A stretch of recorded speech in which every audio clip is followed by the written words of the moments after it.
What are we doing here? And where are we gonna go? It's like we just woke up one morning, and then it's welcome to the show. Don't ask any questions, just go with the flow. Make as much money as you can, and try your best not to get broke. Copy everything you see on the TV, from the hairstyles to the clothes, and don't think too often, just do exactly as you're told. And if you ever get confused, then just turn towards the alcohol. You'll still hear your thoughts, then just turn up the radio as you learn to live a lifestyle of drugs, sex, and rock and roll. But in all honesty, I just need to know, is there more to the cycle than growing and getting old? Living and dying just to leave behind a happy home and a whole lot of property that somebody else is going to own. I just really need to know before the casket's closed, 'cause I'm not willing to gamble with my soul, nor am I ready to take any chances. These are just simple life questions, and I'm just searching for some answers. Like, what are we doing here? And what is our purpose? How did we get here, and who made us so perfect?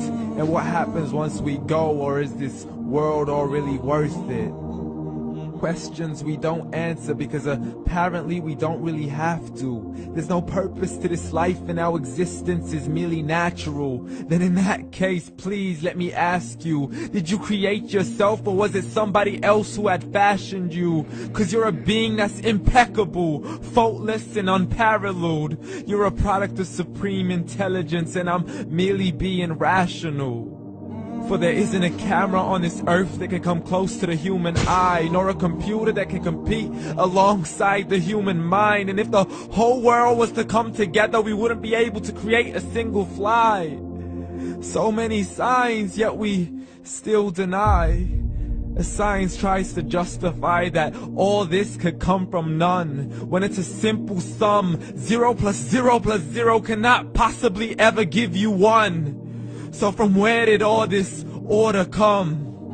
But everything has its origins, a maker, a creator of its own. I mean, the only reason you're watching this video is because somebody had to press upload. So we can believe in the Big Bang, but I'd rather believe in He who caused it to explode. Allah, the creator of everything, along with every single soul.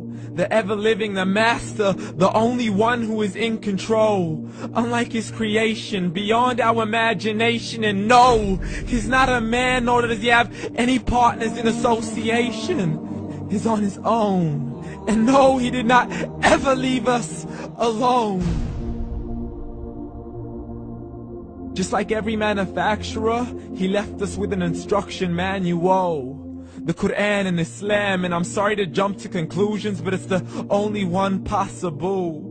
The only definition of God is the one and only supreme being. It's logical, a book with 0 contradictions, with miracles that are both scientific and historical, all revealed over 1400 years ago.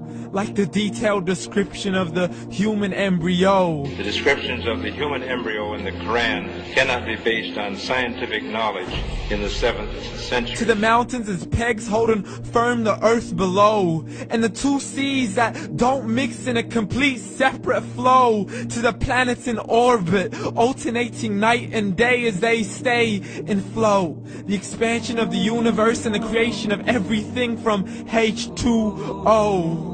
To the stories of the past and the preservation of Pharaoh. To identifying the lowest point in the land where Persia defeated Rome. The gushing fluid that created man in the glands between the ribs and the backbone. And not a word has changed, it's still the same. So please explain how all this was known over 1400 years ago.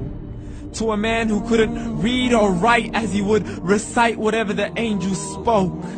And if you still don't believe, please try to come up with something that's even close. But you can't, so we took God as a mockery and his messengers as a joke. Muhammad could not read or write. How somebody who can't read or write gonna start a religion? Dismiss the scriptures as legends and tales of the ancient folk, as we live life according to our whims, desires, and hopes. saying this life is the only home we will ever know. We will live then die, then simply turn to bones. YOLO! Correction, after the grass dies, the rain arrives and it regrows, and Allah promises to do the same thing to your very soul and bring you back from your very fingertips to your toes, as the all-seeing supreme being watches us so close, and we are surely being tested in our wealth, our health, and our self, and everything that we've been blessed with. So believe, for we will surely be resurrected and be brought back to our Lord and account for every single deed, as He hands us our books and orders us to read. From the bad to the good and everything in between. You yourself are sufficient for your own accountability, so don't be mad at me. You are the one who thought He wouldn't come back to me. I gave you a whole life long to search after me, but you were busy in all that which was temporary. So read, and glad tidings to all those who believed. And if you disbelieve, read. And don't let that day be the first day you find out what your life really means. Read.